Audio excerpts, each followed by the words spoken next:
Desde lo alto de la entonces Procuraduría General de Justicia del extinto Distrito Federal, él tuvo una mirada privilegiada sobre el crimen organizado en la capital del país.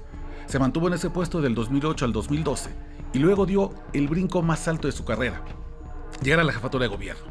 Y ya se imaginan quién es el invitado de este episodio: Miguel Ángel Mancera. Y en esta esquina Valderas vamos a hablar de sus recuerdos de dos casos emblemáticos en la Ciudad de México: el caso del futbolista Salvador Cabañas tiroteado en el Bárbara y el cierre de un infame corredor de trata de personas en la Merced, conocido como La Pasarela. Y por supuesto, no se me pasará preguntarle a Miguel Ángel Mancera si mientras fue jefe de gobierno, realmente no había cárteles en la capital. ¿Sigue pensando lo mismo? ¿Ha cambiado de opinión frente a la realidad? ¿O todo el horror que llegó a la ciudad vino después de que abandonó el Palacio del Ayuntamiento? Vengan a la esquina Valderas de hoy, solo en el canal de la Saga. Bienvenida, bienvenido. Municipios donde el crimen organizado es tan imponente, tan cotidiano, tan terrible, que se vuelven zonas de silencio. Esta decisión también de los Beltrán Leiva, que continúa intentando quedarse con la estructura del cártel de Sinaloa, y luego están otras familias, los Cabrera Sarabia, y tienes después... Me parece que en la Ciudad de México hay una reconfiguración del régimen criminal. Y el gobernador Javier May, con unos cuantos días en el reto está en encontrar estos regímenes criminales bien consolidados, porque ahí es, insisto, en donde la población queda a la voluntad del crimen. Muchas gracias por quedarte aquí en Esquina Valderas, solo en el canal de la Saga. Tengo un invitado de lujo, ustedes lo conocen mejor que nadie, sobre todo si viven en Chilangolandia. Miguel Ángel Mancera, ex jefe de gobierno, ex procurador, ex de muchas cosas ya. Sí. ¿Y ahorita en qué andas, doctor? Cuéntame. Pues mira, ¿cómo estás? Me da mucho gusto saludarte, saludar a toda tu audiencia. Muchas gracias, Oscar, gracias por la invitación. Hombre, gracias a ti. Haciendo muchas cosas, terminamos en el Senado de la República y de ahí estamos en pláticas con varias instancias académicas, viendo cursos, yendo a dar conferencias a los estados, y en la conformación de un proyecto también de capacitación para jóvenes muy interesante. No dejas de hablar de política porque pues eso no... Ese es vicio, ¿no? Por más que no quieres, pues de repente otra vez. Y por ahí de repente hay cosas de política. Estoy haciendo comentarios en algunos programas y digamos que de eso un poco. Pero aburrido no estás. Aburrido no estoy. En el deporte me gusta mucho hacer deporte, entonces... ocupo mi tiempo para todo. ¿Extrañas como la adrenalina del Senado o de la jefatura de gobierno o de la Procuraduría? Fíjate que lo voy moldeando y voy haciéndome mi rutina para tener ocupado todo el espacio de tiempo. Cuando hice el salto de Procuraduría a jefatura de gobierno, que es un ritmo diferente, distinto, y son tensiones distintas, y luego de jefatura al Senado, que también son otras tensiones distintas, en cada uno lo fui moldeando y fui ocupando los espacios también para otras tareas. Entonces eso ahí va bien.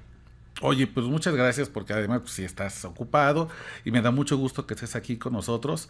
La idea es un poco recordar 2 episodios que yo quisiera traer al presente, sí, cómo no, contigo, y hay uno que tú sabes que sigue siendo tema de conversación y de debate, sobre todo para los americanistas como yo, que sí, soy de hueso colorado. Me imagino ya.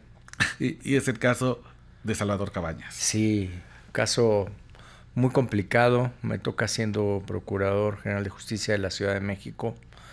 Y recuerdo muy bien porque yo estaba llegando al gabinete, que era el gabinete de las 8 de la mañana con el jefe de gobierno, cuando me llama el subprocurador de desconcentradas, es decir, de las delegaciones, ¿no? El subprocurador que se encarga de las delegaciones, que tiene noticia que en un bar de la Ciudad de México le dispararon a alguien en la cabeza y que además le están ampliando la información que se trata de un jugador de fútbol.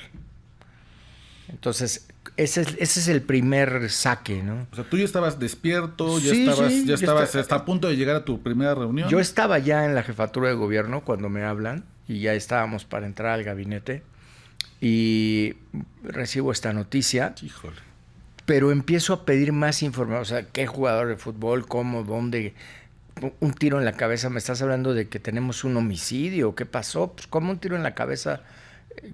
¿Cómo es? Entonces me amplía la información y me dice, no, pues se lo llevaron en ambulancia. Se retiró con vida de aquí. Y se trata de un jugador del América. Entonces, obviamente, pues me doy cuenta que es un tema que va a escalar muchísimo. Los medios empiezan a tener información y se empieza a hacer un tema de muy alto nivel. Para esto, pues, el lugar se encontraba en la calle de Insurgentes, en la Avenida Insurgentes Sur, y era ya la hora del tráfico. O sea, eran 8:30 de la mañana, y luego pues pasa un problema porque la empresa, los empleados se asustan de más, se van haciendo bolas y como decimos en México se les hace bolas el engrudo y van cometiendo pifia tras pifia tras pifia. ¿En qué sentido? Cierran las puertas a piedra y lodo y aquí nadie entra y luego habían sacado a Cabañas como si este evento hubiera sido fuera, ¿no? Como si le hubieran disparado afuera del bar. Buscan hacer varias maniobras. Yo tenía ya rodeado el lugar y entonces les hacemos una advertencia. Que o abren o vamos a entrar con una orden de cateo y va a ser una obstrucción a la investigación y eso les va a traer más consecuencias. En esos casos, como procurador, ¿qué tan rápido era que pudieras conseguir una orden de un juez que te permitiera entrar? Yo estaba hablando ya en ese momento con mis ministerios públicos, obviamente que hacen ese tipo de diligencias. Ya había ordenado que se solicitara el cateo y estábamos hablando con el Tribunal Superior de Justicia para ver juzgados de turno y para hacer la solicitud formal porque era un caso que no se podía demorar. Sí, claro. Era de extrema urgencia. Entonces, estábamos en eso cuando abren la puerta, ¿no? Yo me traslado porque le digo al jefe de gobierno, le digo, yo no me voy a trasladar al punto porque pues esto requiere atención física, ¿no? Y llego al lugar. Y él te dijo, sí, adelante. Sí, adelante. Entonces me voy, le digo al jefe de la policía de investigación que también se traslade al lugar. El subprocurador también se traslada al lugar. Y entonces cuando llegamos, afortunadamente, no se les había ocurrido todavía, porque pues la mente hubiera dado para eso seguramente también, inhibir los videos. Entonces todavía llegamos y observamos los videos. Entonces yo llego con el subprocurador, me acuerdo muy bien, a un cuarto en donde podíamos ver el video y voy observando todo lo que pasa. Y entonces veo la llegada de Cabañas y veo la llegada de otro sujeto que arriba al lugar de manera ostentosa, ¿no? Junto con un individuo que lo estaba acompañando y se identifica como el JJ después. Venía acompañado de alguien que se denominaba el contador, que era el que siempre estaba con él. Y vamos viendo ese video, déjame decirte, 3 de la mañana, el arribo, ¿no? Y después se ve que están en convivencia, se ven pasar, se ve a Cabañas en una mesa y se ve cómo pasa este sujeto. Nunca interactúan, no son gente conocida, no son amigos. No llegan a saludarse, están cuando en el se encuentran sitio, solo están conviviendo por están ahí. conviviendo en el lugar. Eran mesitas que estaban así y algunas en el centro.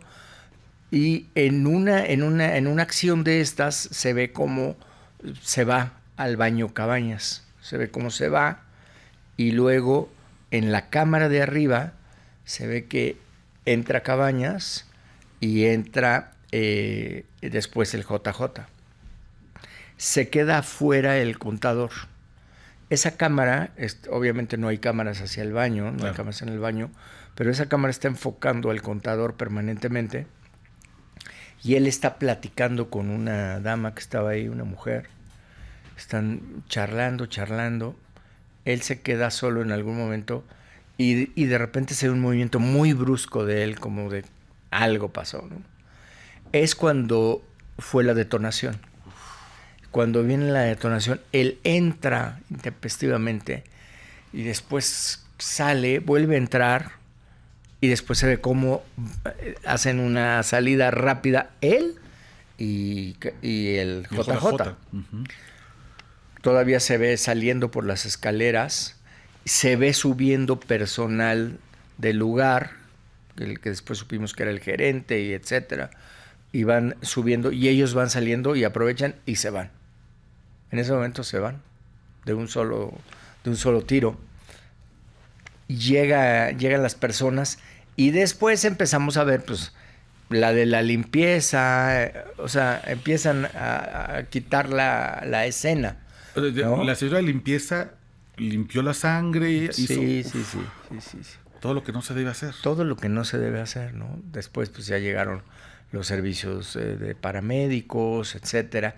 Y luego se fue complicando esta investigación porque ya se había perdido un casquillo, después apareció el casquillo.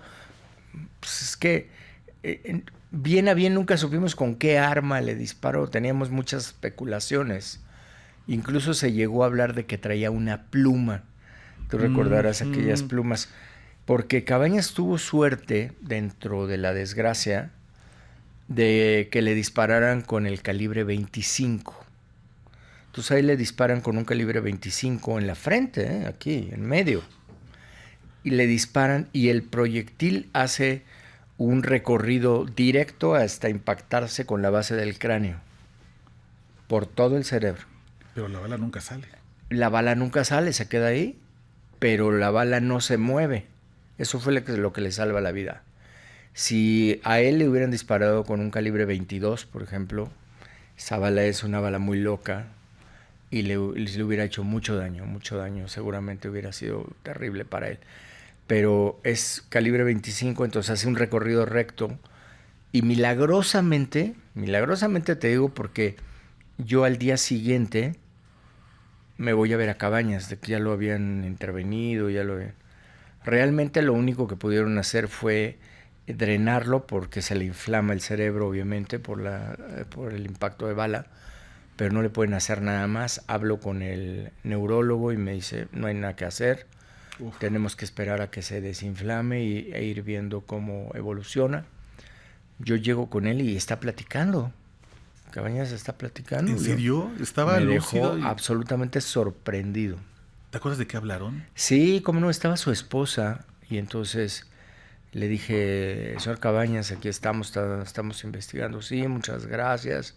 Lo único que tenía en ese momento es que de repente te hablaba de otra cosa.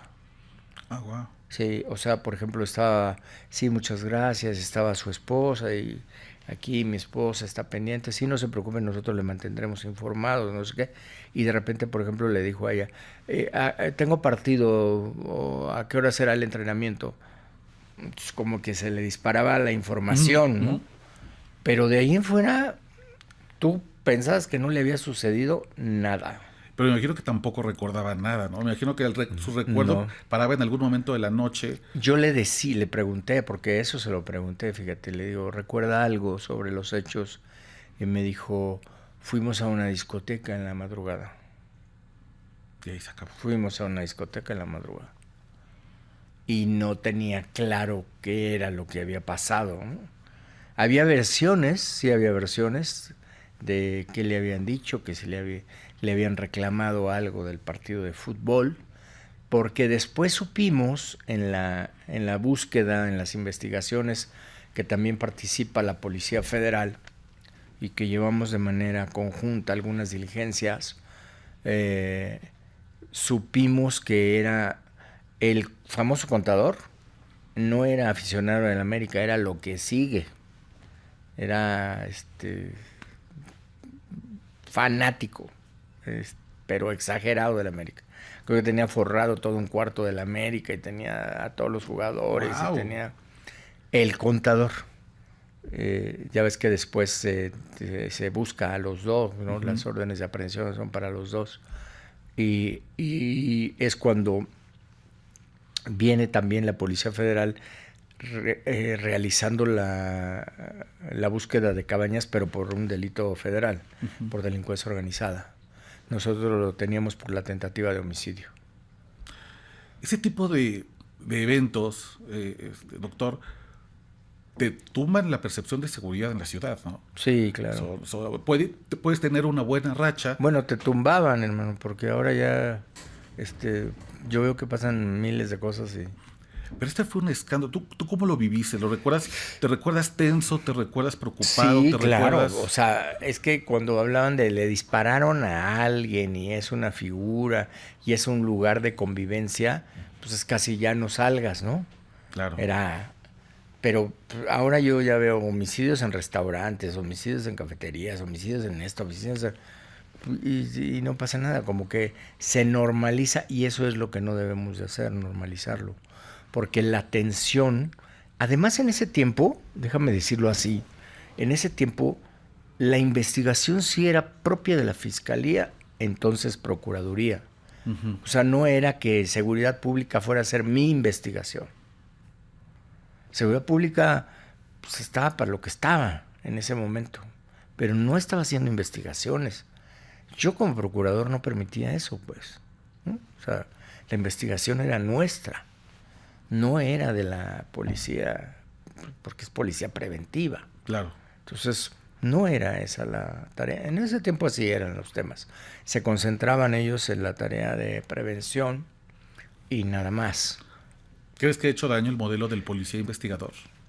Mira, yo creo que es un esquema diferente. Yo creo que las ciudades deben de tener sus esquemas de máxima protección. Eso sí lo creo. Que estoy convencido que las estaciones de policía que habíamos instalado, pues es algo que funciona. No porque lo invente yo, porque el modelo lo tomamos de Nueva York, de Sao Paulo, de Egipto, de las grandes capitales. Es un modelo en donde acercas a la policía a la gente y además la gente dice, oye, aquí no te portes mal porque está la policía, están las estaciones. Yo creo que debiéramos de seguir teniendo las estaciones. ¿Qué cambia? Pues cambia que ahora ves a la policía investigando. Entonces, híjole, a veces no sabes quién es quién. Tuvimos un programa que tú debes de recordar, que era el de balizar los vehículos escolta. Ah, claro. El JJ circulaba en una camioneta Durango, me acuerdo, negra, con escoltas. Pues tú te lo encontrabas y ¿quién es? ¿Quién sabe? Y te chocaban los escoltas o te sacaban las armas. ¿Quién es? ¿Quién sabe? El programa que hicimos lo hicimos precisamente para evitar eso. El programa de balizar que dice, todavía veo varios que andan circulando así, que dicen vehículo escolta, es para que tú sepas que un vehículo, vidrios polarizados, negro, con gente armada, tiene una placa que dice vehículo escolta y tiene un número.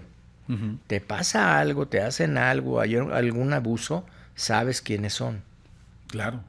Pero si no, oye, estás a la merced de quienes se disfracen, porque eso es lo que hacía el JJ, estaba disfrazado. Él pertenecía a una organización criminal mayor que era Beltrán Leiva. Sí. Pero lo tenía circulando en la Ciudad de México con un vehículo polarizado, pensando que era algún empresario que lo venían cuidando o alguna gente que requería de ese servicio de protección. Entonces, eso es lo que yo creo que no debe de pasar. O sea, una ciudad no puede... ¿no? Tienes que tener el máximo de protección en esos temas. Oye, hablando del JJ, cuando las investigaciones arrojan que detrás de la tentativa de homicidio está un tipo tan pesado en el crimen, ¿cómo te hizo sentir? Mira, nosotros tuvimos muy claro siempre, la droga que llega a la Ciudad de México, pues no es una droga que se fabrique aquí. No, aquí no tienes ni los laboratorios de cocaína, ni los procesadores de la marihuana o de las anfetaminas o de los precursores. Los precursores llegaban, sabíamos, por el aeropuerto de la Ciudad de México, y las drogas sintéticas llegaban por los grandes cárteles. Entonces ese fue siempre un debate muy reiterado, porque siempre dije, a ver, aquí por ejemplo, la zona de insurgentes, Beltrán Leiva, el cártel de Beltrán Leiva, tenía a sus muchachos. Aquí no estaba sentado el cártel, pero pues, quienes controlaban ese corredor era Beltrán Leiva. Si te ibas hacia la GAM o te ibas hacia el otro lado, entonces te podías encontrar a los del cártel de Sinaloa, que estaban entrando por Estado de México y que estaban entrando. Esa era droga de ellos. Pero tenías aquí, ¿quiénes la repartían? Pues la gente de Tepito, la gente de Álvaro Obregón, la gente de Iztapalapa. Y luego tuvimos una banda, que fue creciendo, que era La Mano con Ojos. Claro que me acuerdo. Era un líder, el Compayito, que era un tipo extremadamente violento. Y la gente decía, ¿por qué La Mano con Ojos? ¿Una mano con ojos?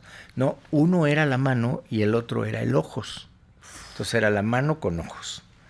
Era un trabajo conjunto el que hacíamos con el Estado de México, porque estaba pegándonos en los dos, en el Estado de México y en la ciudad. Pero esa droga, por ejemplo, no era de Beltrán Leiva, ¿no? Esa era droga de Sinaloa, era droga del Golfo. Por ahí se abastecían, pues. ¿Y cuál era el tema? Pues combatir a estas bandas. No, el Estado de México detuvo como a 25, nosotros detuvimos a 17, 18. El Estado de México captura, en un seguimiento que hicimos conjunto, a La Mano. Uh-huh. Y nosotros, en una operación conjunta con la Marina, al Ojos, que pierde la vida en ese operativo. En que muchos identificamos como el primer gran narcobloqueo de la ciudad, ¿te acuerdas? Sí. Incendiaron vehículos allá en Zapotitlán, sí. una locura. Sí, porque pues allá se puso pesadita la cosa. ¿Qué fue lo que pasó? Lo que pasó, y fíjate qué interesante, a la vuelta del tiempo, cuando yo me doy cuenta que el Ojos tiene pues copada a mucha de la policía, porque esa era la verdad. Tuvimos que procesar a varios policías que estaban identificados con teléfonos y con todo, que estaban pasando información. Entonces yo digo, ¿cómo voy a detener al Ojos? Pues si la policía está de su lado. Entonces hablo con la Marina y le pido a la Marina que me ayude. La Marina, con el área de inteligencia, me dice que trabajemos también una parte con la PGR, entonces PGR, y ahí me toca conocer a García Harfuch. Uh-huh. Omar García Harfuch estaba como encargado de la oficina de inteligencia de policía, entonces de la PGR. A él empezamos a dar mucha información de todo lo de Tepito, del Ojos, de todo esto, porque empezamos a tener objetivos comunes. Y desde ahí yo lo conozco como... ¿Qué impresión te dio en ese momento? Muy serio. Cuando le empezaste a dar esta información. A mí me pregunta mi jefe de la policía, me dice, oiga, jefe, me está pidiendo, en ese caso, Omar García Harfuch, como titular de la Agencia de Investigación Criminal, me está pidiendo más datos. Le damos, dale toda la información. Toda, que él después se la queda y seguramente le sirve como un pie de rama, un arranque para todo lo que logra capturar de la gente de Tepito en la ciudad. Pero lo que te quiero decir es que el operativo lo hacemos con la Marina. O sea, el día que identificamos que el Ojos, con las cámaras de la ciudad, y estaba llegando a Tláhuac, ese día no opera mi policía, no opera la policía federal, opera la Marina. Le avisamos a la Marina, va así. Y un grupo de élite de la Marina. Qué alegría es compartir buenas noticias. Y es que ahora, además de vernos y acompañarnos a través de nuestro canal de YouTube y de Facebook, La Saga está en Spotify y Apple Podcast. Así es que ya no hay ningún pretexto para perderse algún episodio de cualquiera de nuestros contenidos. De Me lo dijo Adela, Saga Noticias, Pero los Ordinarios, vamos, ningún programa, ninguna entrevista, ningún reportaje, porque La Saga está ya al alcance, literalmente, de tus manos. Y lo único que tienes que hacer es abrir tu aplicación favorita y escribir en la barra de búsqueda La Saga Podcast. Así de fácil, así de sencillo. Y lo mejor, totalmente gratis. Así es que recuerda, te podemos acompañar ya a donde quiera que vayas, en donde quiera que estés. Solo tienes que buscar La Saga Podcast en Spotify o en Apple Podcast. Ahí nos estaremos encontrando hoy y todas las veces que así lo desees. Los espero, nos escuchamos, nos vemos, porque aquí nos vamos a quedar. Le avisamos a la Marina, va así. Y un grupo de élite de la Marina se lanza al domicilio de este señor. Ese falso despacho que jurídico, todavía, ¿no? fíjate que estuvo a punto de salir porque ya estaba en el coche, ¿te acuerdas? Sí, el cuerpo de hecho queda en el coche. Queda ¿no? en el Porque, coche. Sí, Bueno, ya pues, estaba por salir. Yo todavía le decía a la Marina, y ojalá que no se ponga muy violento el operativo, pero pues, fue imposible porque el grupo élite también es un grupo que no anda con miramientos, ¿no? Entonces, pues así fue como se vivió ese enfrentamiento. Entonces estábamos claros que estaban esos corredores, ¿no? Y que después la Policía Federal detuvo al JJ. Sí. Y está procesado por aquel tema, pero pues, bueno, debe seguir pendiente todavía el homicidio, la tentativa de homicidio de Cabañas. ¿Cómo recuerdas cuando te avisaron, agarramos al JJ, ¿te acuerdas? Sí, cómo no. Nos avisó la Policía Federal, Facundo Rosas, que se había detenido al JJ y después, aparte, fue ya una noticia bastante difundida. ¿Te alivió? ¿Te sentiste? Sí, porque era un objetivo que teníamos, era un objetivo. Y se detuvo el contador también. Sí, me acuerdo. Entonces, eran objetivos que se tenían ya muy señalados. Y me parece que eso también le da tranquilidad, al menos a la familia de Cabañas, que la gente que le hizo ese daño, pues quedó detenida. ¿Cuál es tu impresión a tantos años de lo que pasó, doctor? ¿Qué crees que ocurrió? De acuerdo con lo que tú sabes, lo que he investigado, las líneas de investigación que veo, ¿qué pasó en ese baño? ¿Qué te da la impresión? A ver, primero me parece que falla la parte de que un lugar de convivencia nocturna no pueden entrar con armas, ¿no?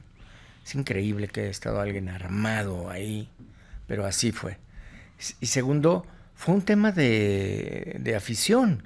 O sea, eso me queda claro por muchos testigos y por los que escucharon, porque había alguien en el baño cuando ellos empiezan la discusión. Y ese testigo que declara que estaba en el baño, dice que le dijo, es que jugaste muy mal, que no sé qué, y el otro le contestó, pues, ¿y tú quién eres para decirme cómo jugar o no jugar? Y así empezó, ¿no? Se acaloró la plática hasta un momento del clásico, pues jálale. Y le jaló. Eso fue lo que nos dijo el testigo. Jálale, y a ver, jálale, y a ver, jálale. Y aquel, pues sí le jaló. ¿Cómo? O sea, ¿por qué o de qué? Si estaba drogado o no estaba, no sé. Seguramente era una gente que manejaba drogas. Pero, pues también era un sicario, ¿no? Era un sicario. Claro. ¿Cómo te cambias esos casos donde la tensión mediática es muy fuerte y no tienes margen de error? Porque si te equivocas, Sí. todo se va a magnificar enormemente. Y en ese tiempo, fíjate que ese era el punto que regreso. Estabas tú solo. O sea, la Procuraduría era la de la bronca. Ya pasó el evento, la policía ya quedó atrás y la de la bronca era la Procuraduría. Entonces tenías que resolverlo. Porque no le iban a decir en su momento al doctor Mondragón, oiga usted, ¿por qué no? Era sobre mí. Entonces yo tenía que resolverlo. Me acuerdo también un día que intentaron asaltar a un jugador de Pumas, ¿te acordarás? Allá por CEU. Ah, claro, claro. Y también, o sea, fue algo terrible ahí y dimos con quienes habían sido. Entonces, casos bien difíciles, algunos muy problemáticos y muy mediáticos. Oye, además para cerrar, porque te quiero preguntar del segundo caso. Sí. ¿Tú cómo veías esa ciudad en ese momento? ¿Cómo recuerdas la Ciudad de México en ese momento en el que pasa el tema de Cabañas? Mira, yo la vi como es una ciudad que sí tenía mucho control, ¿eh? O sea, sí había control. Yo me acuerdo con Mondragón. Déjame darte unas cifras, porque esto yo lo tengo muy analizado, muy analizado. A ver. Cuando llega como jefe de gobierno el licenciado López Obrador, en la Ciudad de México había un promedio de 21 mil presos. 20,000. Y él llega con una presión de inseguridad muy fuerte. Se estaban robando más de 100 vehículos al día. Ufa. Muchísimo. Él, cuando termina su sexenio, deja 28,000, casi 29,000. O sea, le subió casi 8,000 reos. Tuvo un actuar recio, duro. Uh-huh. Fue cuando cambiamos el Código Penal y entonces el robo se castiga severamente, muy severamente. Por eso se llama Nuevo Código Penal para la Ciudad de México y él es el que lo impulsa, el entonces jefe de gobierno Andrés Manuel López Obrador. Esa cifra, quédatela, 28. Uh-huh. Cuando entra el siguiente jefe de gobierno, Marcelo Ebrard, yo paso de Seguridad Pública a la Procuraduría. Pasé por el Consejo de la Judicatura y después a la Procuraduría. Sigue el trabajo igual de intenso. Llegamos a casi 38,000 reos. O sea, otros 10,000. Obviamente tenías a la ciudad mucho más tranquila. Sí, claro, pero tienes entonces una olla de presión por ahí que a ver cuándo te estalla. Ese era otro cantar. Pero estaba contenido. ¿Qué pasa después? 2014, llegamos hasta 41,000, ¿no? Entró yo, 2015, 2012, 2013, 2015, y en 2015 el presidente Peña lanza este programa para hacer la implementación del sistema acusatorio, y lo primero que viene es la ley de ejecución, y la ley de ejecución empieza a permitir salidas, pero así, como muevo la mano, así salían, ¿eh? En todo el país, no solamente en la Ciudad de México. Y entonces tu baja en población penitenciaria tiene una alza inmediata en delincuencia. ¿Y hasta qué nivel llegamos? En la Ciudad de México volvemos a niveles de tener 24,000, 25,000 presos. O sea, ¿cómo vas a dejar salir a 15,000? Pues, ¿qué te va a generar? Pues obviamente un desorden brutal. ¿Cuál era el argumento para dejarlo salir? Porque evidentemente eran personas que estaban ligadas a crímenes. Sí, es que la ley de ejecución te obliga a que se revise y a que veas si ya puedes darle beneficios, ya cuánto tiempo llevan ya compurgando, y le da criterio al juzgador. Porque ahora hay jueces que determinan. Antes, acuérdate que era un tema interdisciplinario, claro, y todos tenían que estar de acuerdo. Ahora le da esa facultad al juzgador y entonces el juzgador suelta. Pues que genera un problema. Pero en todo el país, porque lo que yo analicé, en todo el país salieron alrededor de 48,000 reos. Uf. O sea, estás hablando los 20 y tantos de la ciudad, o 20 de la ciudad, ponle 20. Y más otros 28 del país. Solamente con que dejaras salir a todos los de Tlaxcala, Morelos, Puebla, toda la zona conurbada, no le llegas a la cifra de la Ciudad de México. Que abrieras la cárcel, ahora sálganse todos. Entonces, obviamente viene un desorden. Dificilísimo de contener. La Ciudad de México pasa de tener 1.8 promedio de homicidio a 2.5, 3.5, ¿no? Se dispara. Sin llegar mucho más, pero sí se dispara. Cuando viene el sexenio donde opera Omar García Harfuch, entienden esto. Y si tú ves las cifras, otra vez empieza a crecer la población penitenciaria. Es la única manera. Empieza a crecer otra vez la población penitenciaria y empiezas a bajar. Por eso se hace delito grave esto, delito grave el otro, delito... Porque ese es el camino, ¿no? La extorsión, por ejemplo. Claro. Ahorita que dijeron prisión preventiva oficiosa, ¿no? Bueno, para que veas que no te estoy diciendo cosas que no sean. Esa es la estrategia. Que no salgan. La puerta... Yo fui el primero que empecé a hablar de la puerta giratoria. Les dije, es que esto no puede ser. Este tipo lo hemos metido 15 veces a la cárcel, las 15 veces otra vez ya está fuera. Claro. Se viene otra cosa bien interesante que yo creo que deberían de analizar. Obviamente tenemos una muy buena vecindad y somos muy anfitriones de todos los extranjeros, pero si no me recuerdo por ahí 2016, dejamos sin requerir visa para Colombia. Y entonces pasas, de las cifras que yo me acuerdo, pasas de tener 190,000 entradas de colombianos a 500,000. Es un descontrol. Es un descontrol. Y que empieza a haber robo casa habitación como enfermos, ¿no? Robo a cuentavientes muy violentos, los colombianos, robo a celulares en la calle. Yo no digo que sea la nacionalidad, digo que esas bandas vieron un nicho al pasar a México. Vieron un nicho. Claro. Porque no te voy a pedir visa.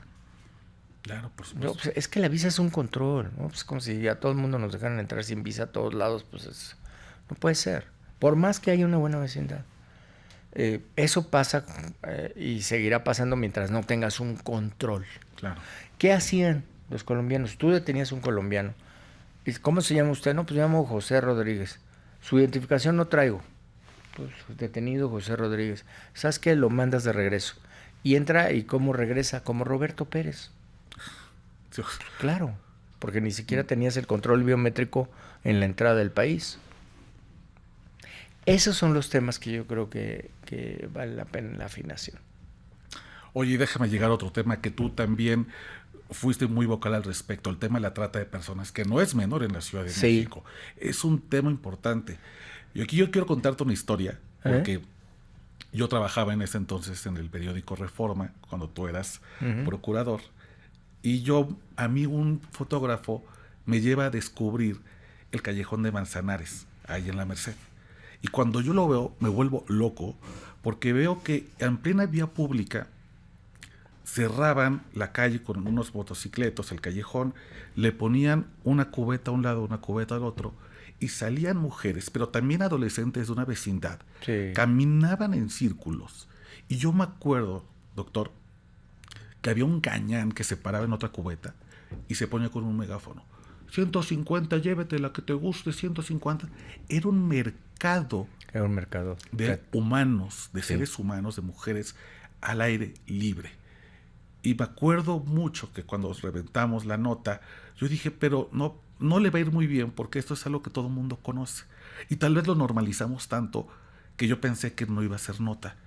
Y recuerdo que la gente empezó a volver a hablar y hablar del tema y tú interveniste y cerraste la pasarela. Sí, porque la verdad es que era infrahumano lo que estaba sucediendo ahí.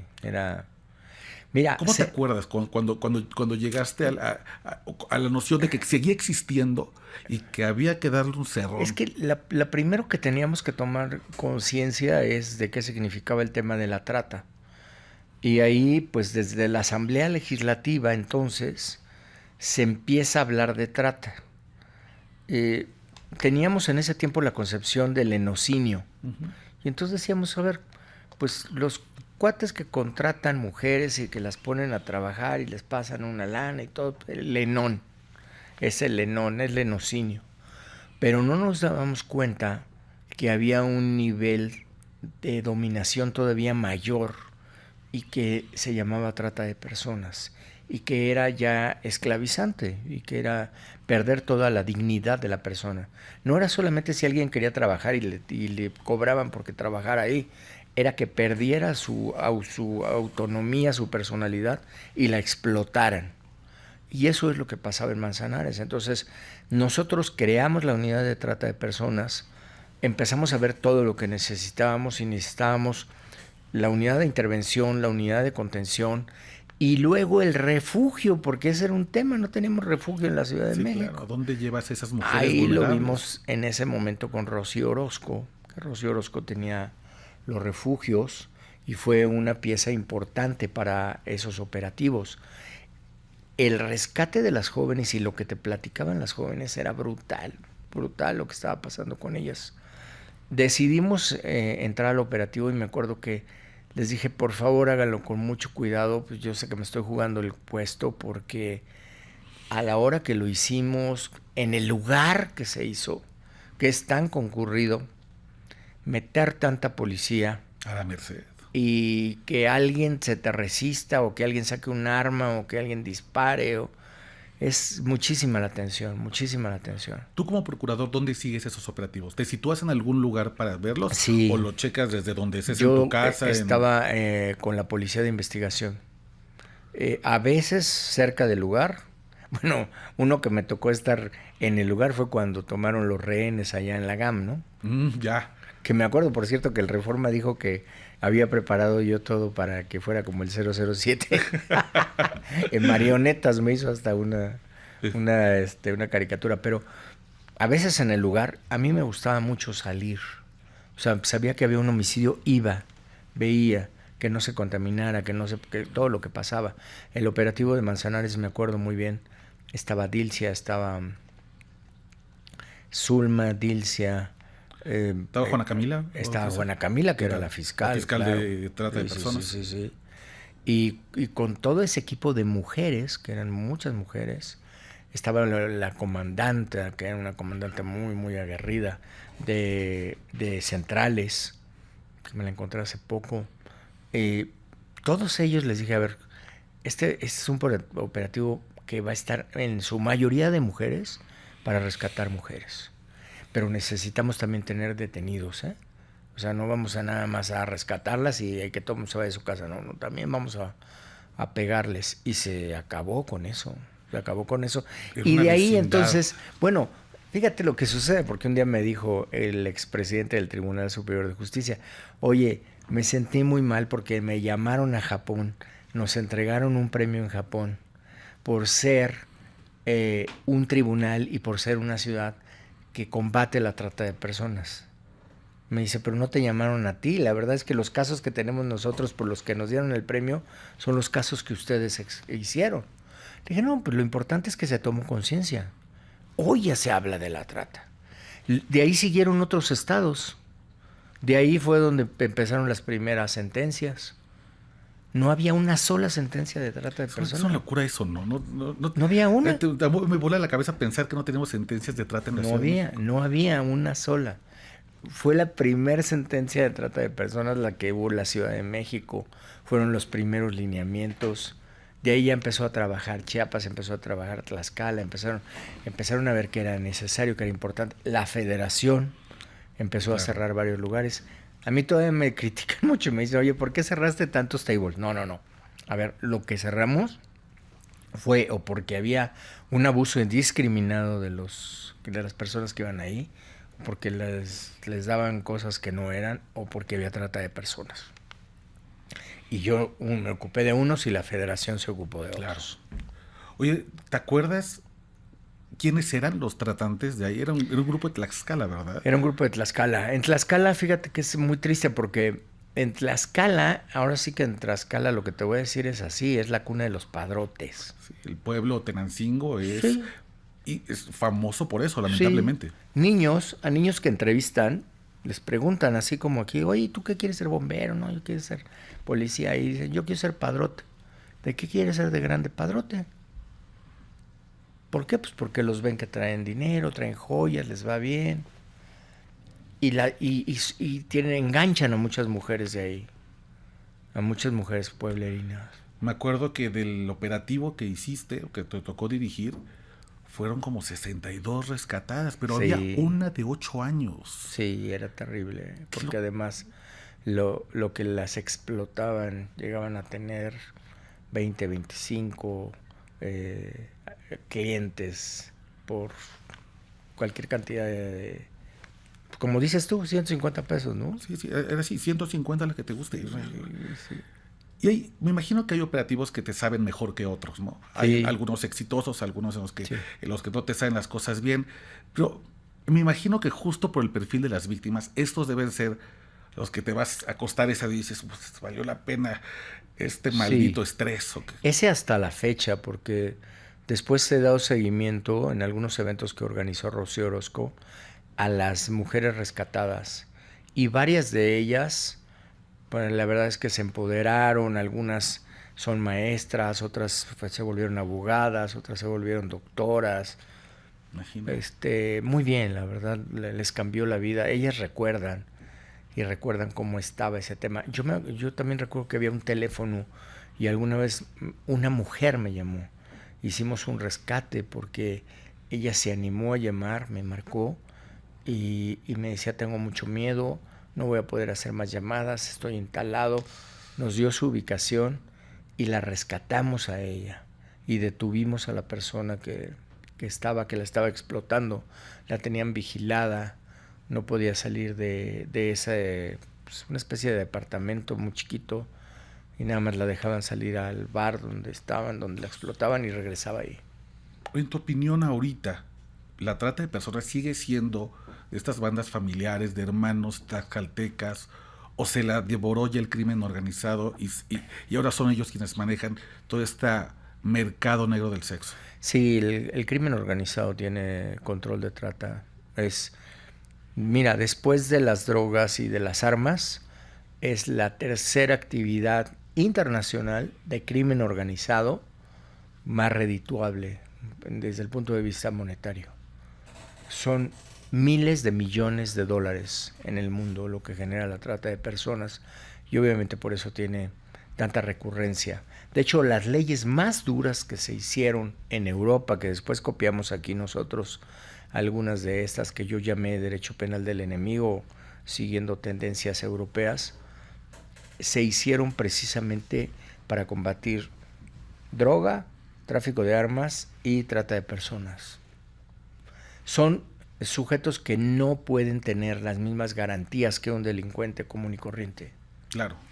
Es una corriente bien dura, porque a veces se dice, híjole, pero es, por ejemplo, cuando tú lees en la Constitución, toda persona tendrá derecho a compurgar en el lugar de su residencia, salvo que se trate de delincuencia organizada.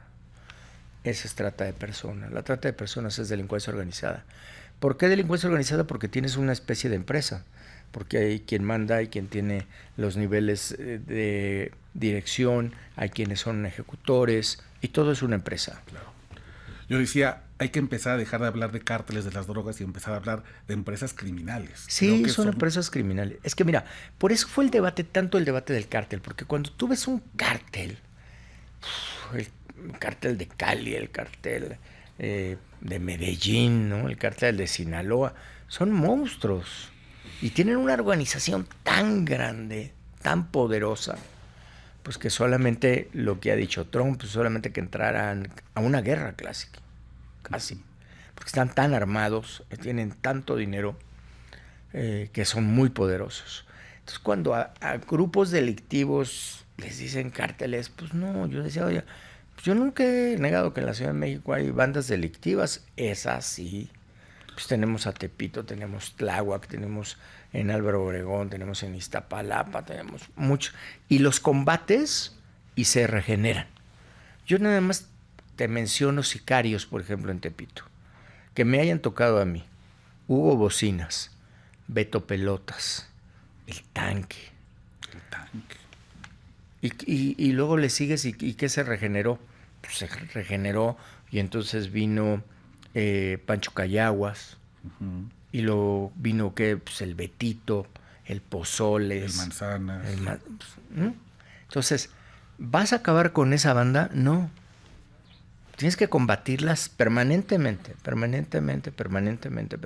Un día vas a decir, ya no hay. No. Salvo que cambies entornos. ¿Cómo cambias entornos? Lo que se hizo, por ejemplo, donde hoy se dice a veces, no, pues vivo en Polanco, ahí. ¿Dónde? Por Carso. No, bueno, esa no es Polanco. Sí. ¿No? Es la, como le dices, la Condesa Sur. La Granadas, ¿no? Sí. ¿Pero qué había ahí? ¿Tú te acuerdas? Había ciudades perdidas. Había Cartolandia. Estaba Cartolandia y era terrible. Claro, si cambias todo el entorno, sí vas a secar, como decimos en el argot policíaco, secas esa zona. Tepito, ¿qué tendrías que hacer? Una inversión todavía mucho más grande de la que se empezó a hacer. A mí me tocó esta estrategia de quitar los puestos que estaban sobre avenida y ponerles más digno todo, bla, bla, bla, bla. Pero tiene zonas, en Tepito tiene zonas donde se vende la droga, donde hay armas, donde hay esto, donde... ¿Cómo lo secas? Pues lo secas solamente que cambies todo ese entorno. O pegando todos los días. Y que cambies el entorno, o sea, tienes que hacer renovaciones de espacio, renovaciones de lugares, renovaciones de edificios, cambiar, empieza a llegar otro modus vivendi. Claro. Doctor, déjame ir cerrando la conversación, se me fue como agua, pero Sí, no quería dejar de tocar esta parte puntual. Es decir, tu respuesta hoy sigue siendo, mientras yo era jefe de gobierno, no había cárteles en la Ciudad de México. A ver, déjame ponerlo así. Mientras yo fui jefe de gobierno, la Ciudad de México tenía las bandas delictivas que te estoy mencionando, que hoy algunos les llaman cárteles también, ¿no? Porque pues yo escucho que le dicen que es el cártel Tepito y otros que dicen que es el cártel de Tláhuac. Pues a mí nada más dime cuándo has visto que circulen aquí en la Ciudad de México una fila de 5 o 6 vehículos con armas largas por fuera y no pase nada. Yo creo que se los cocinan. Sí. O sea, te voy a platicar una anécdota. Alguna vez quisieron ejecutar a Santiago Vasconcelos, te acordarás bien de él. Claro. En paz descanse. Y se apostaron, estos tipos que los había mandado un cártel a hacer esta ejecución, en la bajada de Fuentes del Pedregal. En la madrugada, obviamente. ¿Cuál fue su error? Su error es que se subieron a la banqueta. Como se suben a la banqueta y están en un coche, un vehículo polarizado, pasa la patrulla. Y pues aquí los patrulleros no, a ver, cómo no, a ver, Sí. por lo pronto es una infracción y a ver qué está haciendo. Los sicarios, le voy a llamar a la grúa. Y en 4 minutos tenían 3 patrullas rodeándolos. Y cuando se dan cuenta y los revisan, traían un lanzacohetes. Entonces yo quiero ver una de esas caravanas que vemos en tantos municipios, Sí, donde Matamoros, está, terrible, Matamoros, o en Sinaloa, Nueva Italia, Michoacán. en Sonora, ¿no? En Michoacán, como dices, en Zacatecas, en Guanajuato. Por eso, cuando detienen a la Barbie, le preguntan, oye, ¿y están asentados en la Ciudad de México? No, porque hay mucha policía, hay mucha vigilancia. Entonces yo decía, a ver, miren, opera en nuestra contra. ¿Cómo vamos a tener asentado un cártel aquí? Si aquí está el campo militar número 1 del ejército, con todo el ejército mexicano. Aquí están todas las instalaciones de Marina, con el señor secretario de Marina. Aquí está la Policía Federal, con 5 instalaciones estratégicas. Aquí están 80,000 elementos de la policía preventiva. Como Aquí 70,000 cámaras de videovigilancia, O sea, más las de las residencias y ¿por negocios. qué van a querer estar aquí? Ahora, que tengan presencia, eso es otra cosa. Su droga sí. A ver, yo siempre dije, perdóneme, en el aeropuerto por supuesto que entra la droga de los cárteles. Como te decían, insurgentes, pues Beltrán Leiva, en la otra parte los de Sinaloa, los Amezcua que metían anfetaminas, claro, también por la zona del Estado de México y de la colindancia con la Gustavo Amadero y con Azcapotzalco. Sí, eso sí, pues estamos rodeados. Déjame hacerte la última pregunta porque ya me comió el tiempo, pero quisiera preguntarte para finalizar, doctor. ¿Cómo ves hoy la ciudad en ese término de crimen organizado? ¿Hoy cómo la ves? Mira, creo que hay mucha más presión porque los cárteles crecieron. Y los cárteles se volvieron además mucho más agresivos. A mí me parece que Omar García Harfuch hizo un muy buen trabajo porque fue un trabajo de pura policía. Y entonces él encontró esto que te decía yo, detener y que no salgan, detener y que no salgan. Y empezó a pegarle a muchos de los operadores de los como les llaman hoy, generadores de violencia. Me encanta ese término, que puede ser lo que sea que signifique, ¿no? Entonces empezó a pegarle a todos esos objetivos y lo hizo bien, y además empezó a tener presencia, que se viera que estaba la policía. Pero bueno, pues los homicidios no cedían. Y luego me dicen, sí, es que nosotros ya lo bajamos. Qué bueno, hombre, yo los felicito. Ojalá que avanzáramos en las cosas en donde a mí me dé tranquilidad si salen mis hijos y me dicen, oye, nos vienen siguiendo 2 cuates aquí, unos vehículos polarizados. Pues, ¿quiénes son, cabrón? ¿Por qué no los balizaron? ¿Por qué no le pusieron vehículo escolta? Pues cuando circules, date cuenta de eso. Sobre todo si vas a la zona de Polanco y vas a todos los restaurantes donde luego van. Y vas a ver que hay algunos que sí los traen todavía balizados. Y dice vehículo. Y te da tranquilidad. Vehículo escolta, pues ya sabes, el señor trae una placa y tú puedes estar seguro que los que vienen ahí se tuvieron que registrar, ¿eh? Claro. Y sabemos que pueden portar armas y sabemos que pueden traer este vehículo y sabemos de quién es.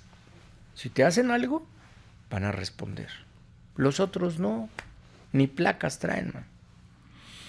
La ciudad que nos toca, doctor. Yo creo que ahí, a no soltarlos. Oye, te agradezco mucho. Gracias por la plática. No, muchas gracias a ti. Déjame echarme otro round contigo en otro momento. Con mucho gusto, porque siempre estamos a tus órdenes. Gracias. Doctor, muchas gracias. Gracias a ti. Y muchas gracias a ustedes por seguir Esquina Valderas. No se olviden de comentar, compartir y nos vemos en el próximo episodio aquí en el canal de La Saga. Muchas gracias.